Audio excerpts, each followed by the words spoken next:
What's good, people? So welcome back to the Natty Standard podcast. I'm Kieran and joined with Connor today. So Wagwan, it's been a people. while. It's been a while. It's been a hot minute. Yeah. The funniest part as well is the fact that we literally said, right, it's been a while. It was a month between episode 7 and to episode 8. And on episode 8, that was obviously because of your injury. And then we turned around and went, right, we're back into it now. We're ready. And it's been a month again. I feel like we can use the excuse. So it has been the holidays. Yeah, so. it has been the holidays. Yeah. But yeah, well, in saying that, how have you been, brother, since your little injury? Yeah, I mean, I'm not in a sling now, which is good. Yeah. But we've got more answers. We know what's happening. Yeah, it's been interesting. So I think on the last episode, had I had my MRI yet? I can't remember. I think I'd. No, you literally hadn't had anything. Oh no, because it got cancelled, didn't it? So we were gonna. Yeah. Right. So since the last episode, I had an MRI, which I had to go up to Frimley for, which was that's a story in itself. Mm-hmm. After that, I had another MRA, so they injected my shoulder, which was possibly one of the most unpleasant things I've had happen. That went fun.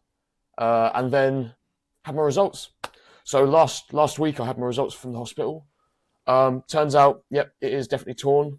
It's about 1.5 inch big tear in the front of my shoulder, in the labrum.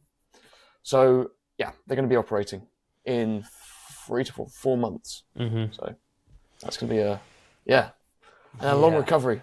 Well, but we have answers. That's the thing. One, you've got answers, and two, the biggest thing is that you don't need to pay for it. Well, that's the thing.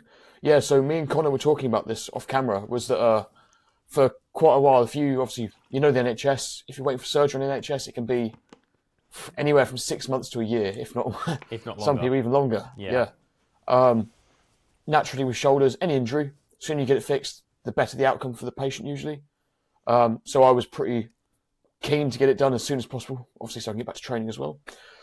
I was expecting, to be honest, a 9-month waiting list for my shoulder, but I went and spoke to the hospital, told them all the things I can't, because I can't do my sports massage business at the moment, struggling with university, with the practical aspects, all these other factors.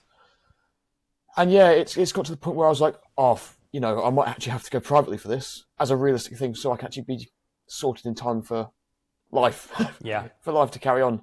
But no, thankfully, went to the hospital and they said, no, it's a 3 to 4 month waiting list. So I can't grumble too much. It's not too bad. And it was a hefty private bill as well. Yeah, 9K. Yeah. Roughly about 9 grand. Oof. Yeah. Yeah. Yeah. How many massages is that? I can Literally. How many massages would it take to recover from that? I'll be working like a dog for the next probably decade. Yeah. But that's a big thing, is that it's not the case. At least you've got like answers as well, which was the big thing that we were talking about, is like you have got answers. It's not just waiting around 100%. And trying to figure out what's going on and everything, which is good. But yeah, just talking about that as well, from now not being in a sling to there's about 1,000,001 other things going wrong as well. So so pretty much, obviously, I've been unable to use this shoulder properly for 2.5 months now. Obviously, I can do day-to-day tasks around the house, that's fine. Yeah. But no lifting, no kind of strenuous activity at all. That being said, I've had to compensate with this shoulder quite a lot. It's now getting to the point where I'm now getting a lot of pain in this shoulder. So, yeah, that's cooked. Yeah. So that shoulder's done. And then also, because I've been mainly training legs and going for long walks and stuff, now my left knee is playing up and being real good to me. So, yeah, at this point, I might as well just lay down and accept the fact that, I'm just done. Yeah. I'm cooked. Yeah. You need to purchase a wheelchair and then just sit in the wheelchair now. Mate, yeah. Yes, if anyone's got a wheelchair they've got free, please, lend it to me.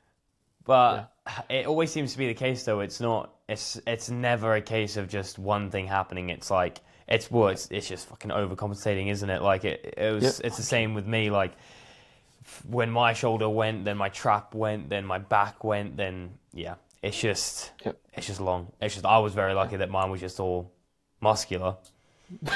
Well, that's the thing is like I've been doing so much research trying to think, oh, how can I like speed up recovery for this? Because if it's muscular, there's so many things you can do like to target that.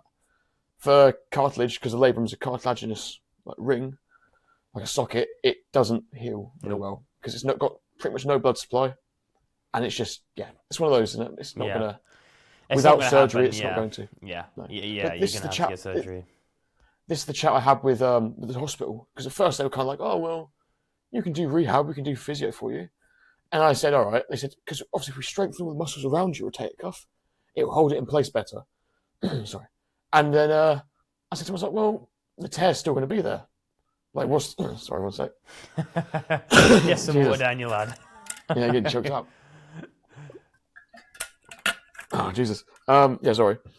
Yeah, so they said if we strengthen up the muscles, it's fine, it can help. And I said, well, the tear's still going to be there. So what's to stop it from slipping out? I mean, they said to me, they said, oh, you're very flexible, like hypermobile nearly. They said, so, Carl, you're already prone to having this happen. I said, well, why are you trying to give me physio? Yeah, why are you trying to just give me surgery, bro? Yeah. I said, well, what's the risk of redislocation with surgery and without surgery? Said, oh, well, if you have surgery, it's a lot less likely to pop out. I went, give me surgery. Give me surgery then, you idiot. Yeah. So, funnily enough, I said, just do it. So, yeah. Well, we'll get it sorted, we'll bounce back. Yeah. That's the main thing. Well, how's the... Because that's the thing as well, like, you know, one of the...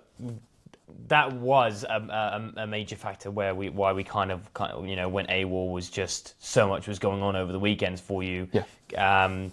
And then which we will touch on the journey up to Frimley again, because I was unavailable that weekend. You were, betrayed me, mate. Betrayed you. But actually, you know what? We might as well talk about that now then, because during the last podcast, the thing that was supposed to happen was we were supposed to drive up to Frimley, and I was on my way to pick Kieran up, and then they pretty much text him saying, "Oh yeah, don't worry about it. We're cancelling it. You can come another time." And then I was the week later, wasn't it? It was like the next weekend. Yes. Which I was unavailable for. So how did that trip go? That was it was interesting to say the least. So I had to get a train from Bournemouth to Ashley Cross. Where was it? Ashvale, I think it was. Mm-hmm. Then Ashvale to somewhere else, and then from there to Frimley. So I was on like 6 different trains that day. Love that. Don't ask me how. Don't ask me why. But my journey just took me all over the show. It was great. Long. I think I left the house at 8 a.m. and I got back about 5 p.m. Oh, that is so it was so long. For a 20-minute scan. Yeah, that's the criminal part. It wasn't even like it took a couple hours to get there and then you were there for a couple hours. It's like 20-minute scan. Yeah. But don't get me wrong. It worked. The MRI didn't break this time, so that was good. Yeah. And then obviously the NHS then the following 2 weeks later did the MRA. Did the injection, which that was fun. Yeah. It's pretty much, if you can imagine someone jamming a big needle into your shoulder joint, it checks out to how you'd imagine it to be. It's pretty unpleasant, So. And then it is literally it's just like a dye, isn't it? They're just injecting a dye into your shoulder.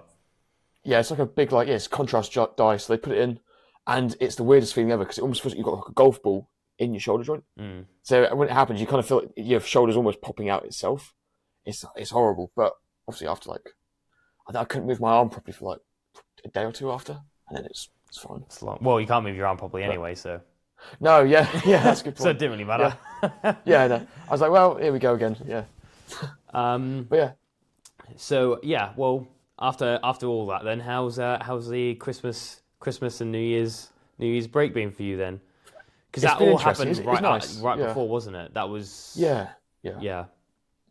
I think it's a weird one. So obviously, I travelled back home for that, which is up near Cambridge, or Cambridgeshire. So we travelled back up there to see my family for all the holidays. Mm. Saw some friends. It was nice. I think I probably wasn't as present as I wanted to be throughout the holiday period. I think because of everything that was going on. Yeah. Which I do regret, but it was nice. It was nice to see obviously the family. I haven't seen them since September, last year. So it was nice. It was really nice. How about yourself? How's yours? Yeah, mine was good. Mine just as always. It's just not much really. I'm just chilling. So I was just chilling at home with the missus and just literally just chilling. Yeah. Didn't really get up to much. Worked a lot over the period. Still trained. I'm lucky I get to train. Rub it in, mate. Cheers. And yeah, to be fair though, in saying that, like training did take a recent drop, but that's to be talked about later. But yeah, it was all right. It was just chilled. We went away because we haven't done a podcast. I don't think we did that podcast before I went away to that little cottage, right? I think Yeah. so. Yeah, you did. Yeah, because it was like 2 weeks before that. yeah. So I went to so me and my missus went to this little kind of cottage thing. It wasn't a cottage; it was like a little not van. I can't really explain it properly. But it was unreal, and it had like this cold plunge and hot tub, and oh, god damn, man, it was. Pardon me, it was unbelievable. So that was 29th of November. So it would have been just before that happened. Yeah. So yeah, this place, man, we had our own little private hot tub, which was unreal with like nice. A little cold plunge. And then that was like the little place that we stayed in. Yeah, it was sick. So sick. And it was just, it was needed, man. It was just nice to just chill out. You've had a big year though, haven't you? So realistically, like you say, it's needed. Yeah, like this year's been mental. And to be fair, in saying that, you know, laptop's trying to update mid-podcast. Let's not do that. Where am I again? There I am. Yeah, so in saying that, you know, this year for the both of us has been pretty crazy. Yeah. Like, it's been pretty crazy for you in regards to injury. Like, your injury's been pretty mental this year. So you had your hernia. Yep, in April, May. Yeah. And then now, off the back of that, shoulder injury. Going through uni and everything like that. Because this was your second or third year. I'm starting, it's weird. So it's technically my first year, but I did foundation before. So it's my second year down at Bournemouth. So that's right. Yeah. And then this was my first like proper year of my business, which has been mental. And then so over the Christmas break as well. Obviously, you know, but I ended up getting myself a nice little Christmas present for myself. Yeah. So I got pretty much like. So you got two dream cars in the world, yeah? You got your affordable dream car, right? It's still a dream car, but it's realistic. And you got your unrealistic, unaffordable dream car that if you buy it, that is you have made it. You are in the top 1% in my head, right? Yeah. My affordable dream car is an M4, BMW M4, right? Which is a disgusting car. And I got it over the Christmas holidays. Went and picked it up. It was literally like, it wasn't a like random just, you know, spur of the moment decision. It was a decision that I'd been thinking of getting an M2 for a very long time. But one of my mates has got an M4, and we're all going to Le Mans next year in June, which is going to be unreal. So we'll be getting the ferry, which is going to be, honestly, if that ferry crashes and sinks, that's going to be the most costly catastrophe that's happened in Bournemouth probably ever, because there will be so many hypercars on that ferry, like Bugattis, like literally there'll be so many hypercars on that ferry. But we're driving to Le Mans to get the ferry over to Calais, I think it is, and then we're driving from there to Le Mans, which is going to be sick. So there's 5 of us driving, 5 passengers, so there's 10 of us going. and my mate was like, he was like, you've got to get another car. He's like, not like being serious. He wasn't like genuinely saying like, oh, you can't drive your 2 Series. But I was told that I was driving. So he was like, you can drive my M4 if you wanted to. And I was like, no, I'm not going to do that. So then I was thinking I was going to get an M2. And then when I was at this cottage with my missus, I seen this M4 pop up because I was like, you know what, I'm just going to start having a look. Just, as you do every now and again when you're into your cars, you just randomly scroll through Auto Trader, not thinking that you're actually going to get anything. And then this M4 just popped up. And I was like, damn, that is nice. And then, like literally 3 days later, I called the dealership up with no true intentions. I just asked them what they would, look at part exchanging my car for, pristine condition. It's been looked after very, very, very well. And they, said, well, we'll probably give you this. And I was like, not really wanting that. Sent them photos of my stuff. And then I basically told them what I would want for my car. And then they agreed. And then, like, literally the next day, I was like, right, okay, Sam, I'll come pick the car up on Friday then. Oh, no, what's going on? Plug me up, twin. Oh, no. I thought something happened. I thought the car, like, the mics had died or something like that. No, all good. All good, mate, all good. Sorry. Yeah. But, yeah, so that was my car beforehand, right, little 2 Series. Loved it. It was very, very nice car. But I went from that 2 Series, which was a 2-litre diesel, to this absolute monster. So this is a 3-litre bi-turbo monster. Where is it? I'm going to try and find a photo without the registration plate on it. What's your miles per gallon, mate? Let's not talk about that. Hey, like smiles per miles. Smiles per miles. That's exactly what you said, and that's what I'll follow through with. Yeah, smiles per miles. Yeah, that's it there. Beautiful car, man. Yeah. Beautiful car. But I'll tell you what, the photos don't do the colour justice either. No. It is literally like every time I've shown someone the colour, there's been been split opinions on the colour. But then when people see it in person, it is just it's like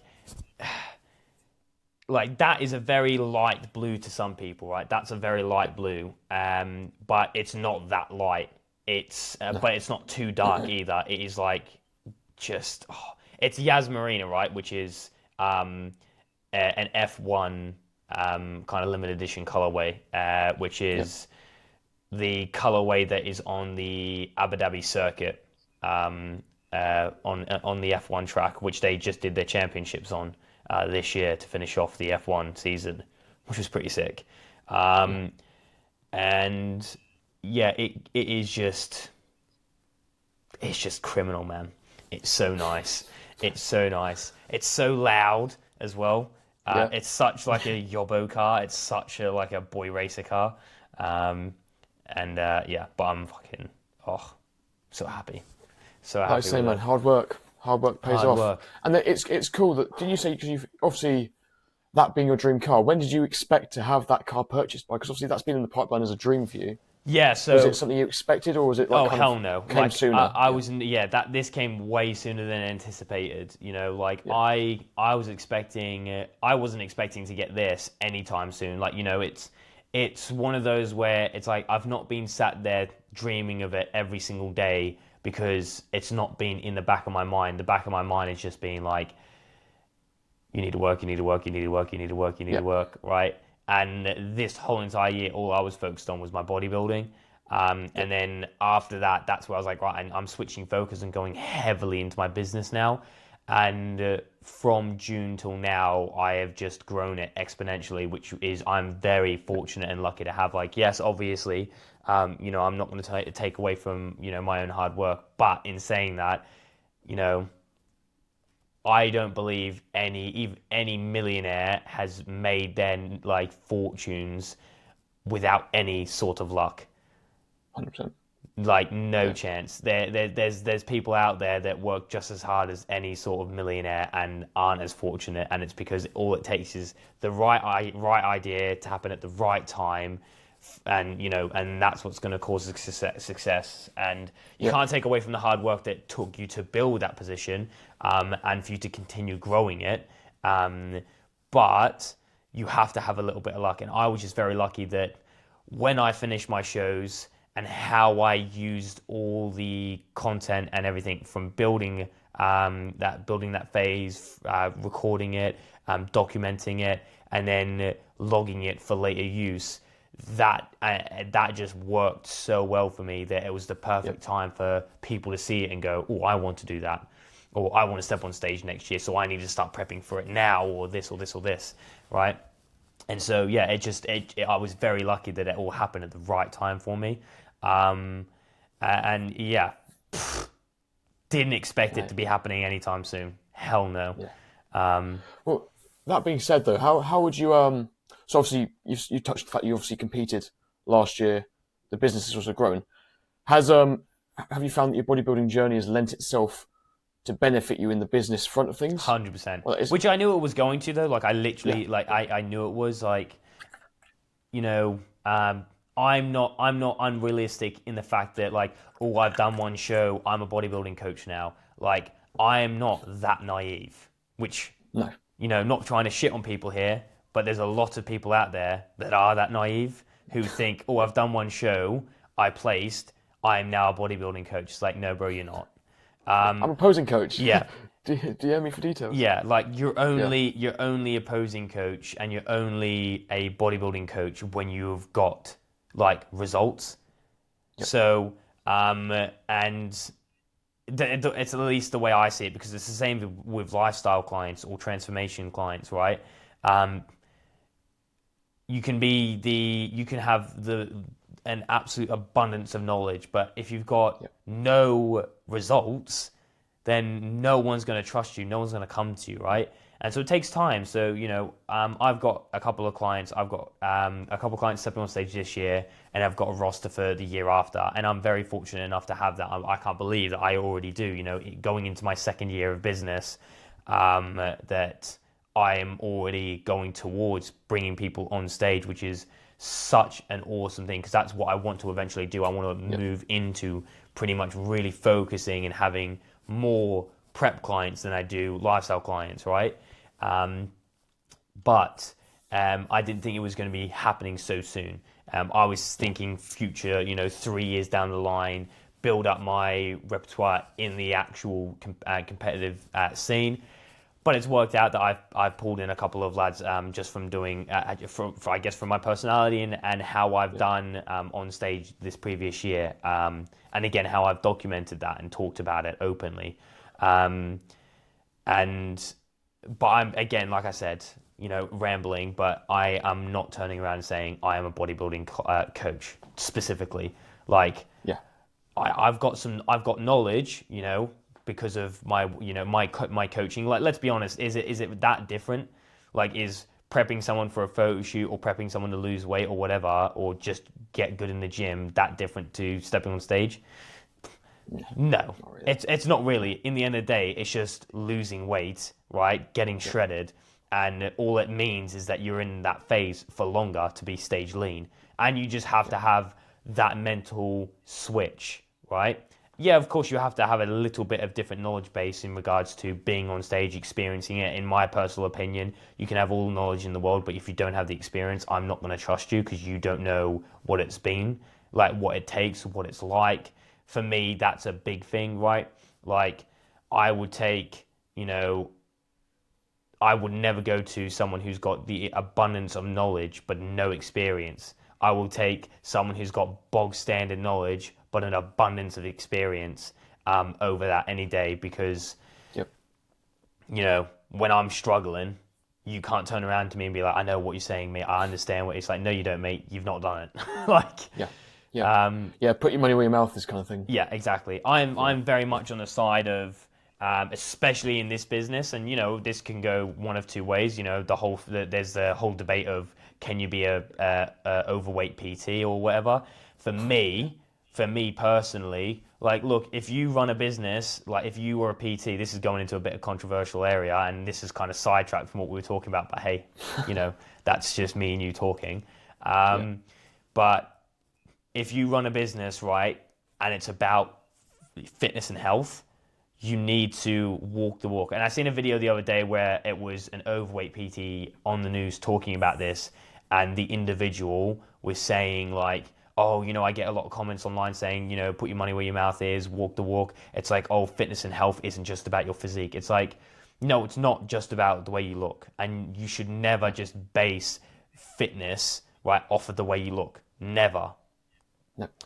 But if you are obese, then you are incorrect. And what I mean by that is, not your knowledge is incorrect. You could be really knowledgeable, right? But it doesn't take away from the fact that you are unhealthy. Yeah.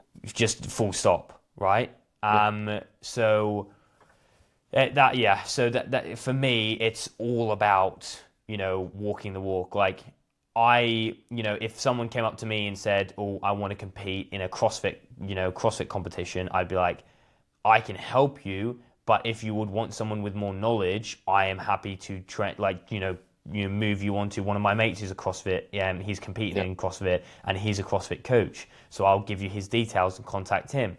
But for endurance events, running events, military prep, or competing and stuff like that, photo shoots, I've done every single one of them. So I can help you for it because I know what it takes to do it. I know what it's like to do it. I know the peaks and troughs. I can, that's the thing as well with coaching. It's not just about getting you ready for that position. It's about talking to you when you're struggling. If you've never done it before, you're going to struggle in certain elements, and you're going to need to know mentally that if you need to talk to your coach or talk to the person that's helping you through it, they know they've been through it, so you can genuinely open up and talk to them about it. Yeah. And understand that the knowledge and experience that they're bringing to the table in talking to you about is they're not just talking out their ass, right? Exactly. Yeah. So anyway, rant and ramble over. Well, with that all being said, going back to obviously we were talking about obviously the bodybuilding, your kind of presence on social media for doing that. I think this kind of goes into show really that if you want to do something on social media, whether that's record yourself in the gym, record this, do that, just give it a go. Yeah, literally just do it. What do you lose by trying? Yeah, massively just do it. Like, I've not got thousands and thousands of followers. I've not even got 1,000 followers. I'm struggling to break 700, right? Yeah. But followers means jack shit.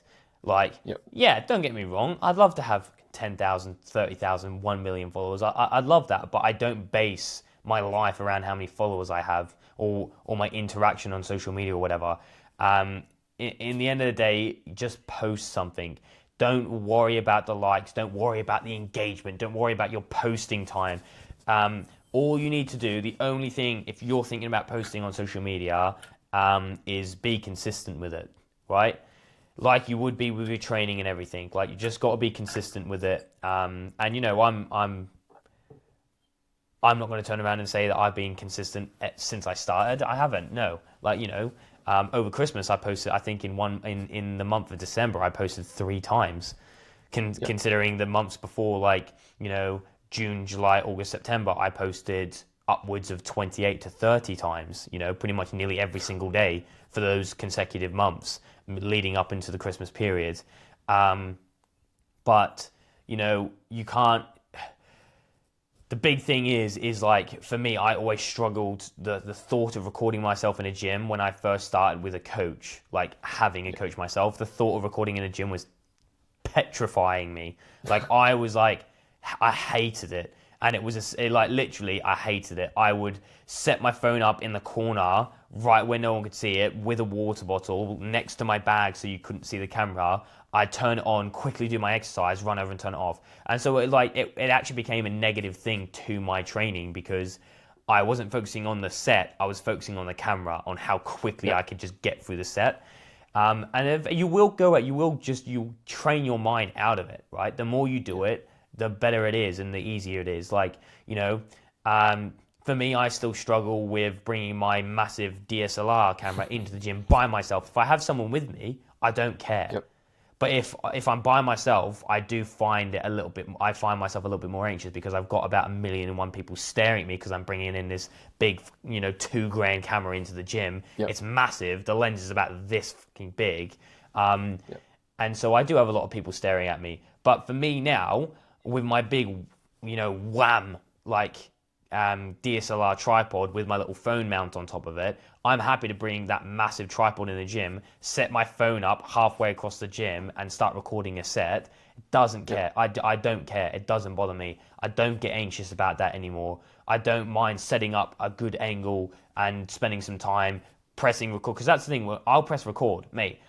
I'll send Josh a training clip and it will be like a 30-second or 45-second training clip, but I've cut it down left and right from when I start the set to finish the set because it's like a 6-minute clip. Because I'll press record and I'll just sit there and wait for myself to be ready for the set, compared to what I used to do, which is press record, go straight into the set and try and get over and done really, really quick. I don't care. I'll press record. The camera's there anyway. That's the biggest thing you need to realize. The people people aren't going to pay attention to it. Like, if they are going to care about it, they're a dickhead. But what you're thinking is, oh, the longer it's there for, the more people are going to know. The moment you whip out a tripod, that's it, done. Like, people instantly look at you, and if they've got an opinion, they've had that opinion, who cares? But the longer you have your tripod out, their opinion ain't going to change, right? 100%. And then when you put your tripod away, when you're done your session, they still have that opinion because you've taken a tripod out, if they are that way inclined. So that's once I realized that, and once I clicked onto that, the moment I pull my tripod out my bag and I start unfolding it, the rest of the session, I don't care for how long it's out for, because it's not going to change people's opinion, and I just don't care about it anymore. Like, I've only, in the years that I've been recording now, so I've been recording myself for 2 years for Josh, and then obviously for eventually my own content. I've only had 3 bad interactions. One of them was because of my big wham camera with a big void head guy in a freezing cold gym that me and you know very well. Is what it is. And the other 2 times were just not necessarily bad interactions, but people were just like, oh, instead of coming up to me and being like, oh, do you mind, deleting that video because I was in the background of it or whatever, they've come up to me quite aggressively thinking that that's going to get them. And then, I don't mind if someone comes up to me and goes, can you please make sure I'm not in that, or can you delete that or whatever? I'm like, yeah, of course, don't worry about it. I'll delete it right now. And then I'll just text Josh and be like, yes, bro, I had to delete that set because it was, someone didn't want to be in it. It's not the end of the world, right? And if I'm recording a video, is my video more important than their privacy? No, no one's is. Yes, it's a public gym. Of course it is, so you're free to record. But if someone genuinely doesn't want to be in it, don't be a bell end and be like, no, my video is more important than your privacy. Fuck off. If you think that, you're an asshole of a person, if I'm being honest. And so, I've only ever had bad interactions, 3, and it's just from people coming up to you in the way they shouldn't come up to you in an aggressive way. And then they become the bell end. And then that makes me more inclined to not delete the video. So then I become the bell end, and it's just bell ends all around. But anyway, in saying that, that's pretty much it for us today. Moving forward, we are going to keep episodes a little bit shorter, just because at this point in time, there's not a lot going on in the bodybuilding world. At least from what me and Kieran have been seeing, purely because we haven't been on Instagram that much recently, except for posting stuff. But yes, so episodes will be shorter, and the only time they will be anywhere longer than like 45, 50 minutes, if not longer than an hour, will be because there's something going on. Or someone's on the podcast. We get a guest on, which we've got a lot of guests written down. We just need to look at booking people in, which would be good. But that's pretty much it. So, again, apologies for it being so long since the last podcast, but we promise moving forwards we're going to be more consistent. So that's it for today. So we hope you guys have enjoyed listening, and thank you for liking and subscribing. Make sure you go over and check our Instagram out. We upload shorts over on there from the content on the podcast itself. Again, thank you for watching, and we shall see you all soon.